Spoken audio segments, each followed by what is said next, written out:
Around 3 weeks ago, I asked you guys to give me some manga recommendations because, to be honest, I was kind of in a burnout. But because I trust my subscribers' taste, I asked for a few recommendations and promised to read around the first 5 or so chapters of each one. You know, not expecting too many manga. Maybe 5, maybe 10, just something small to get me out of this slump that I was in. But you guys went ahead and decided to give me over 20 different manga to read? Are you crazy? That's literally all I've been doing for the past month. It's just been reading the first 5 chapters of every manga that you guys have recommended to me. So in order to make sure that this video isn't 18 hours long, I'm going to very briefly critique, review, and give my basic initial thoughts on each manga that you guys recommended to me. So, let's go.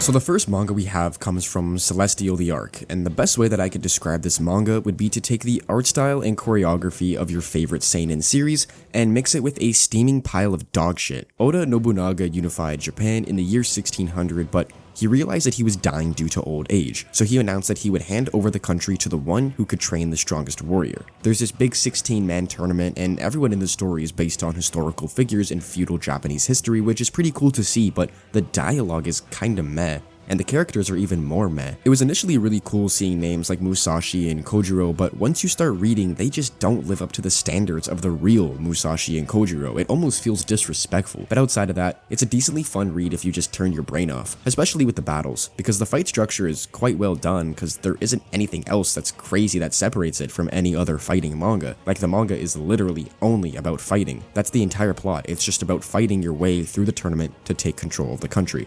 But it's pretty cool. From Haley Cracker, we have Gokurakugai.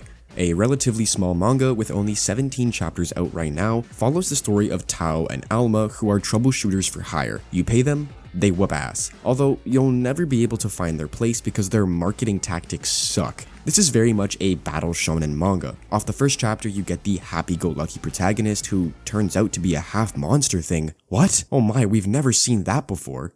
But the premise is pretty cool. The two take up missing persons cases and retrieve incriminating evidence for businessmen. It makes their fights have a little more oomph to them because their world isn't normal at all. It takes the monsters and humans living in the same world trope and adds its little own twist to it. For only having 17 chapters out right now, I thought it was gonna suck, but to be honest, I really enjoyed the start, especially the section regarding the value of a life through Isato and his father being an absolute waste of oxygen. This is definitely a manga I'm excited to see the future of, and I'll most likely keep up with it on a monthly basis. The next manga was recommended by Fenric, and it is My Dearest Self with Malice Aforethought. The only sentence that I think I could use to properly describe this manga is what the fuck. The protagonist lives somewhat of a normal life. He goes out and gets drunk and comes back to his room to go to sleep. But when he wakes up, he's greeted by a girl sleeping beside him who is apparently his girlfriend, and he realizes later on that 3 days have passed since that night out. He has no recollection of asking this girl out. He has no memory of the past 3 days, but he finds himself stuck at a point of wondering what he could have possibly done in that time, whether it be good or bad. There's a string of serial murders happening at this time, which causes residents to worry that the events from years prior might be unfolding again. Someone with the alias LL had been brutally murdering people, and in the present, similar crimes are being committed. But as it turns out, our protagonist is actually the son of this renowned serial murderer, so his innocence is brought into question. This manga has a way of making you feel like you need to turn the page, like you need to read the next chapter. It creates this sense of urgency that makes you feel as though you can't do anything else besides keep reading to figure out more of the mystery and suspense that begins to unfold. I've always been a fan of thriller manga, and this one is nothing short of that. From Luffy's, we have No Hana, which is a manga I've already read countless times. I believe in 2020 was the first time I read it, and it's honestly one of my favorites. Takao Kasuga is your typical loser who one day steals the gym clothes of a girl he likes in his class. He's weird, but at least he repents and realizes that he has sinned, but while he's on his way home from school, he's stopped by his classmate Nakamura, who says she saw him steal the gym clothes. She torments him psychologically to the point where he just wants to confess, but she won't let him, and tells him that he has to sign a contract with her or else she will tell everyone the disgusting truth of what he did. No Hana is a very psychological manga. There are so many twists and turns, it almost forces you to read the next chapter every time you finish one. Seeing the connection built between Kasuga and Nakamura is very odd considering she torments and blackmails him into doing insane things that aren't in his nature at all, but it provides an interesting outlook on normality, what it means to be special, and why humans seek approval from others. It's really difficult to discuss without spoiling, but this is one of the best manga I've ever read, and I'll most likely make an extensive video on it in the future. Also recommended by the previous person, we have Onani Master Kurosawa, which starts off with a guy, touching him.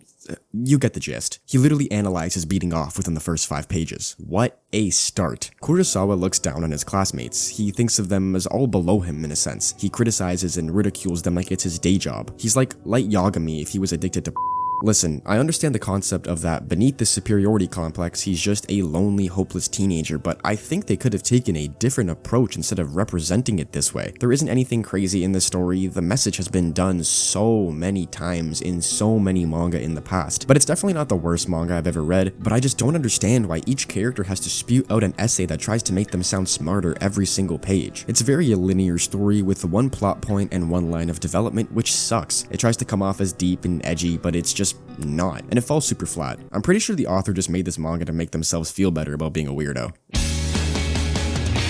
Dandadan was recommended by Pray for Saya, which is a manga I started reading as soon as I saw this comment. I've already made a video going over this manga if you want to check that out, but the story follows Okarun and Momo, two people who argue over the existence of spirits and aliens, with Okarun believing in aliens and Momo believing in spirits. Their lives become intertwined and changed in mere pages, as when they go to investigate the respective areas of the occult and the supernatural, Okarun gets chased by an old lady who wants to steal his wiener, and Momo gets chased by 3 rapist aliens. The horny old lady possessed Okarun's body, which curses him, but also gives him powers, which he uses to try and save Momo, but he ends up getting whooped anyways. The psychokinesis waves from the aliens somehow open Momo's chakra that gives her abilities, which she uses to beat thy shit out of them. Our protagonists come out on top, but before they can leave, Turbo Granny, the old lady, actually steals Okarun's schlong and runs away. So the two become besties and try to get Okarun's back. Yeah, Dandadan is a very strange manga, but it has some of the best artwork and fight structuring in New Gen Shonen. A lot of what Dandadan does well is unique. The villains and the characters feel like a breath of fresh air. Even this floating cow is pretty cool. From Extedera, we have Nana, which follows the lives of Nana Osaki and Nana Komatsu, two 20-year-old women who relocate to Tokyo. It explores Nana O's ambition for stardom and Nana K's quest for love, all while they strive to keep their friendship alive. It's a manga that's known by many to be one of the most real manga in terms of how its characters are expressed, and simply off of the first volume, I can already see why it's received that staple. It provides a humane look into the feelings of men and women in relationships, as well as the downside of the music industry and what it could result in. It's a little more on the dialogue heavy side, but it has to be, considering that it expresses real-life human emotions to the best of its ability and really shows what real-life people would do in their positions. I'm not the biggest romance fan, so I wasn't sure if this manga would hit for me, but boy do I love me some drama, so I'll definitely continue it soon. This next manga comes from Rise, and it is Dorohedoro, a manga set in a dystopian world where we follow Cayman, a man with a reptilian head who has no recollection of his past or how he wound up in this circumstance, as he travels with his friend Nikaido to find the magic user who cursed him and erased his memories. This manga is the epitome of hell yeah. It's dark, it's gritty, it's filled with fights and moments that make you squirm because it doesn't shy away from gore. Their world is literally called Hole, a place where the strong prey on the weak and death is always around the corner. It's filled with sorcerers and creatures that are separated from society, ethics, and law. The art style expresses the carnage of the plot and just how gruesome it can be, but it's also lighthearted at times, which is difficult to do, especially with seinen, but Dorohedoro excels in that aspect. It's a really fun read, especially if you're a fan of dystopia and fantasy. From Jawad Atiyah, we have The Gray Man, which is a manga I've been looking at for a while because it usually tends to come up in conversations surrounding the shonen demographic. Taking place in an alternate version of the 19th century, the story follows Alan Walker. He's got a sick-ass left arm that transforms into this monstrous claw, and he's a member of an organization of exorcists dubbed the Black Order. These exorcists can use a unique style of combat by using this ancient substance called innocence, which they use to defeat their enemies known as Akuma, who are created by their maker, Millennium Earl, who has been stated to be writing the script for mankind's demise. The concept of this manga is really interesting, but I'm more interested in Alan himself. He has this monstrous claw for an arm, and also has this unique ability to visualize an Akuma in disguise. But why? Why does he have these abilities? Who is he really? I have no idea, because I'm on like chapter 25, but I think you should read it and find out for yourself, because it feels fun. This next manga is Tokyo Ghoul's little brother, Choujin X, recommended by Zalgoat. Azuma Higashi and Tokyo Kurohara live in the Yamato prefecture that has been riddled with Choujins, who are humans but with supernatural powers who wreak havoc and destruction. On the way home, the two come face to face with a Choujin who beats them both to the point of near death. Tokyo makes a choice. The only way they'll survive is if they become Choujin themselves. So without hesitation and any regret, they use the serum, turning Tokyo into a bestial Choujin, changing his life forever. Although it's written and illustrated by Sui Ishida, the same author as Tokyo Ghoul, Choujin X feels like an entirely separate series. There really aren't any aspects of it that feels ripped straight from Ishida's bestseller, aside from the artwork, which is always consistent in being stellar. It's a standalone series with so much room to grow, having only 50 chapters out right now. If you're a TG fan, you'll be a Choujin X fan. I hope. Recommended by the same person, Undead Unluck, which follows Fuko, who has this unluck ability where no one can touch her, and she constantly brings torment to wherever she goes to whoever she comes in contact with. She tries to off herself at one point, but to no avail. She then meets an undead man who just can't die. Fuko names the man Andy because he's undead, which is by far the worst reasoning for a nickname in manga history. But this friendship is the beginning of the greatest death ever. Pretty cool start, although I just can't seem to get past why this has to happen in nearly every single chapter. This one comes from Impatient Reader, which perfectly describes me while reading Holyland. I've tried to read this manga so many times, and there isn't anything inherently bad about it whatsoever, but I just can't get past the first 30 chapters. The concept behind it is cool though. Yu Kamishiro is bullied throughout middle school, so he decides to discipline himself by learning boxing. He looks like a knockoff Shinji Ikari, aka a loser, so when delinquents think they can mess with him, he weaves and bops and whoops their asses. It's also really cool seeing little examples of how to do certain things, like they fully explain how to do a palm strike, rather than Kamishiro explaining mid-fight how he does an uppercut. Inside the manga, they give you lessons, so I have no doubt that this is a really good boxing series with something unique to offer, but I'll probably never finish it. From Fate Zero 1919, they recommended Homunculus, a manga about some guy who's a little too comfortable with his car. He meets someone named Ito who asks him if he wants to take part in an experiment called trepanation, where they drill a little hole in your skull that supposedly opens your sixth sense, which allows you to see ESPs and ghosts. So he decides to go through with it, because fuck it, why not? Yeah, go ahead, drill a hole in my head. And as his life continues with his newly developed sixth sense, he comes face to face with confronting his past, as well as becoming intertwined with the lives of others. Even this man who's a robot, but also a boy. And this thing. It's a very strange manga, but it's designed that way to represent the materialism and superficiality of humans, and especially the duality of society. Very good, me likey. This next manga comes from Darren, and it's Piano no Mori, a story about two boys with very different upbringings but both sharing the same love for playing the piano. Kai is the son of a prostitute who has been playing the abandoned piano in the forest for years, and Shuhei has been playing since birth, as he comes from a family of very prestigious pianists. The abandoned broken piano in the forest is Kai's, so he's the only one who's been able to make it make a sound, and it's beautiful. But when he plays a normal piano, it sounds horrible. But why? Who is Kai really? He's never had any piano lessons in his life, so why is he able to create such beautiful music on a supposedly broken piano? This is definitely a manga I'm going to continue, not too dialogue heavy, and it has a very interesting premise. Hajime no Ippo was recommended by Stinky Squirt 65, and it's actually a manga I've read quite a decent amount of. Well, I say that, but I'm on chapter 400 and there's still over 1,000 more chapters to read before I'm even caught up. But Ippo is a fantastic story.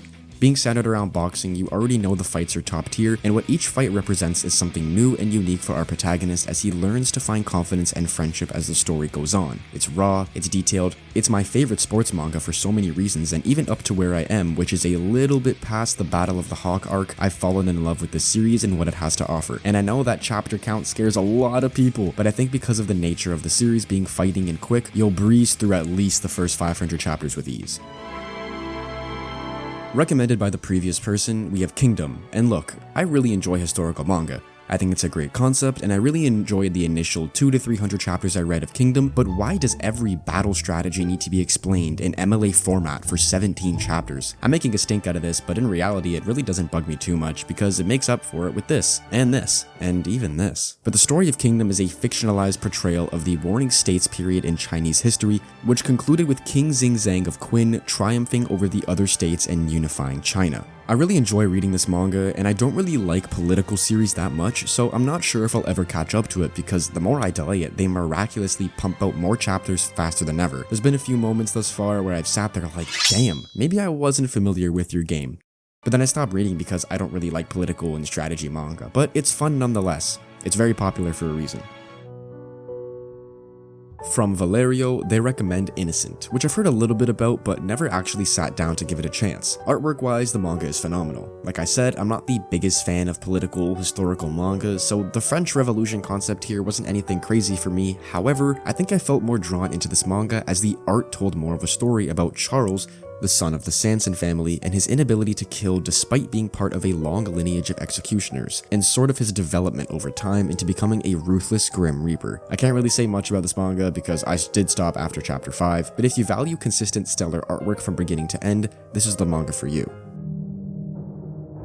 This next manga was recommended by Guided Explosive Projectile G, and it's Blame, or Blam, I don't know, I've heard many different pronunciations, but regardless, up to chapter 5 of this manga, it doesn't even scratch the surface of what's to come later on. We follow Killy in this sort of futuristic labyrinth known as the City, while he searches for net terminal genes, an engineered element of the human genome which allows humans to access the net sphere, a virtual domain in the city. So what does any of this mean? I do not know, but you should read it and find out, because the artwork is really unique, and considering it has very minimal dialogue, the paneling is also able to tell so many stories. It's a manga that I've always started and then not finished, and then started again and not finished, but it is fun if you enjoy a cyberpunk and post-apocalyptic setting. Which I do, but I just don't know why I can't read it, whatever.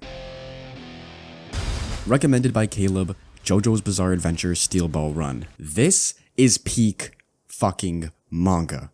I've read Steel Ball Run already, I think maybe 5 times. I usually don't talk about JoJo that much, even though I adore part 5, but whenever I do get the chance, part 7 is where it's at. It's one of my favorite manga of all time. In the American Old West, the greatest race is about to commence. The race can span hundreds of kilometers a day throughout uncharted wastelands and deserts. A former crippled horse racer, Johnny Joestar, comes to the event to watch, but meets a man by the name of Gyro Zeppeli, who instead of bearing a gun, has 2 steel balls at his side which he uses to make a man fire his own gun at himself during a duel. Johnny, accidentally touching one of the balls, suddenly has feeling in his legs for the first time in 2 years, and in hopes of figuring out the truth of what happened, he vows to follow Gyro throughout the race and compete for himself. JoJo is known for having a very expansive world, with each part sort of interconnecting with one another, besides part 7. It's a standalone part in a different universe, but that doesn't mean you can read it without reading the first 6 parts. At least in my opinion, the value of what JoJo is doesn't solely come from Steel Ball Run, so you'd be ruining your experience that way.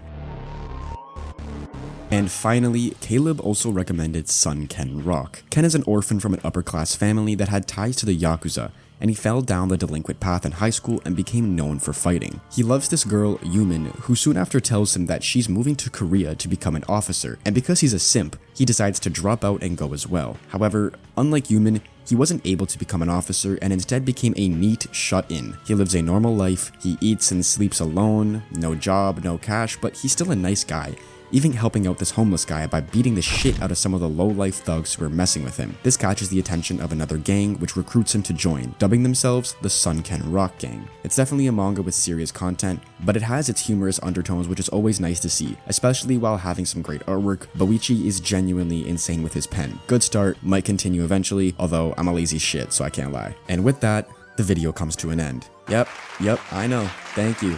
Save your applause to the end, save it to the end. But on a genuine note, thank you all for watching. Thank you for all the recommendations. I now have nearly 20 manga I can now make future videos on. And thank you all for 2,700 subscribers as of right now. I cannot thank you all enough for the support as of late. It means more to me than you all know. If you enjoyed the video, feel free to leave a comment down below, like, subscribe, all that jazz, and yeah, it's been Steph, and I'll see you guys next time.